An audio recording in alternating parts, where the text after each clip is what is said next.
So hello everyone. हम लोगों ने अपने पहले लेक्चर्स में सर्किल की सभी बेसिक डेफिनेशंस पढ़ ली थी, जैसे उसका केंद्र क्या होता है, त्रिज्या, व्यास, स्पर्श रेखाएं, सेक्टर, सेगमेंट, ये सब हम लोगों ने अपने पहले के लेक्चर्स में जान लिया था और उनके एरिया के, सर्कमफेरेंस के फॉर्मूले भी जान लिए थे।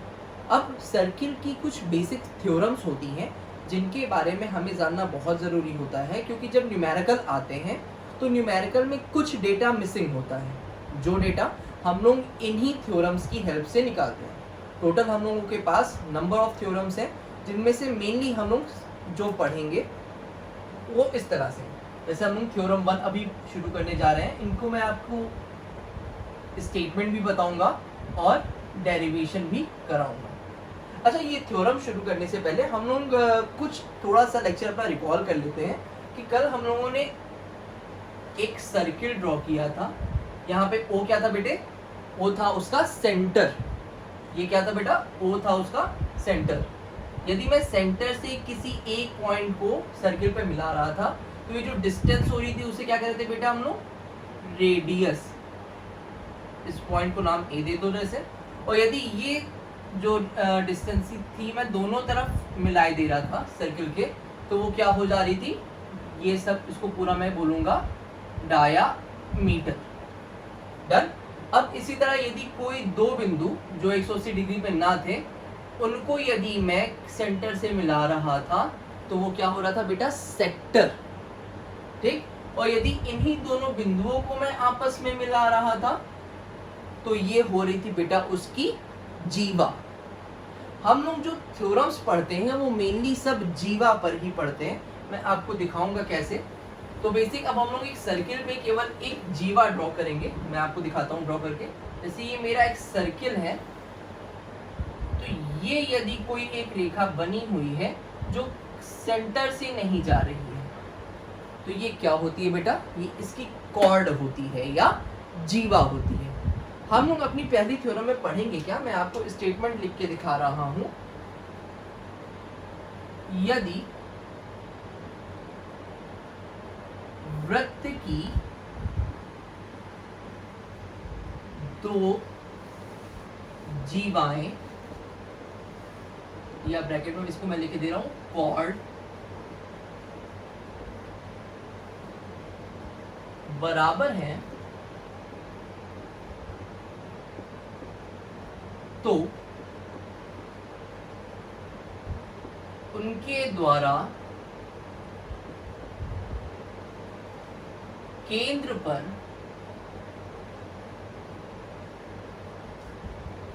बनाया गया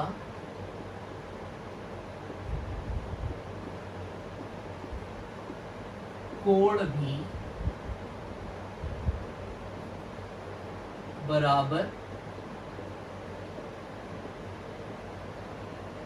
होगा। देखिए वो यहाँ पे हमसे कहना क्या चाह रहा है, हम लोग फिर से डायग्राम को जो ड्रॉ करेंगे, वो यहाँ पे हमसे कहना क्या चाह रहा है समझने की कोशिश करिएगा। एक कोई सर्किल है, उस पे कोई जीवा इस प्रकार से है या कॉर्ड इस तरह से, जिसका नाम मैंने दे दिया ए और बी, और कोई एक और जीवा है जिसका नाम मैंने दे दिया सी और डी। ये मेरा सेंटर है यहाँ पे, जिसको मैंने नाम दिया है ओ। वो कह रहा है कि ए बी का मान सी डी के बराबर है। वो क्या कह रहा है बेटे? यहाँ पे हमसे वो कह रहा है, देखिए मैं डेरिवेशन शुरू करता हूँ इसका। यहाँ पे आपको दिया क्या गया हुआ है?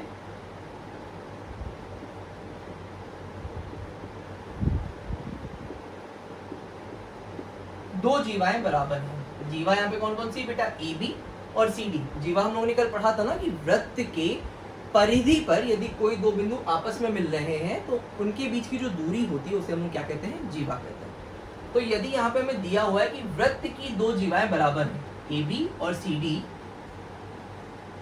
यदि मेरी बराबर है तो वो वृत्त पर बराबर कोण बनाएंगी। तो इसको मैं प्रूव करने के लिए करूंगा क्या? देखिए मैं ओ से ए को मिला दूंगा, उसी तरह मैं क्या करूंगा? ओ से बी को मिला दूंगा।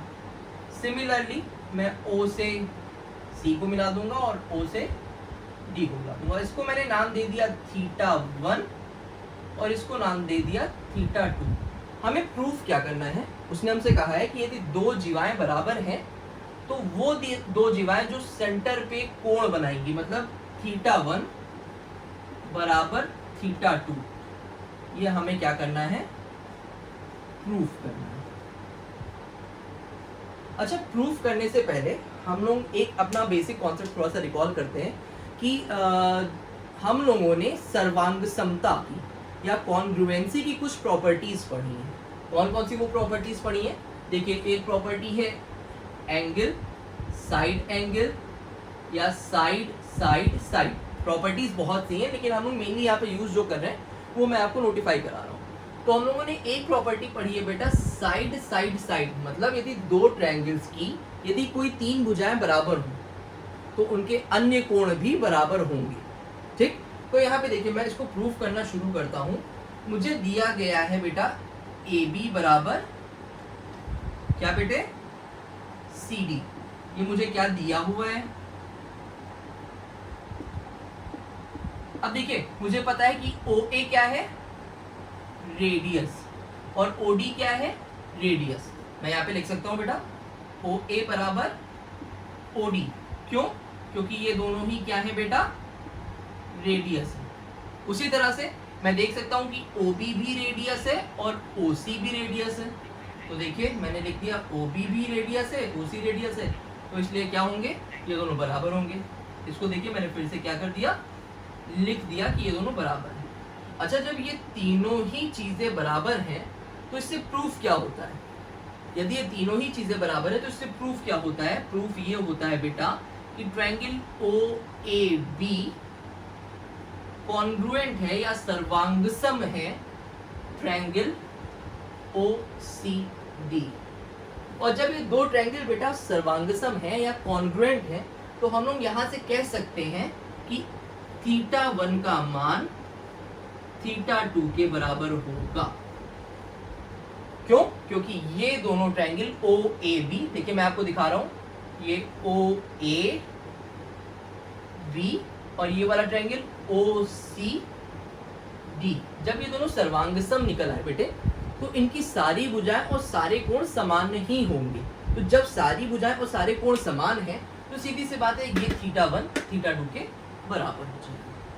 तो ये हमारी पहली प्रमेय थी जो क्या कहती है कि यदि किसी दिए हुए वृत्त में दो जीवाएं बराबर हैं तो वो केंद्र पर बराबर कोण बनाती है।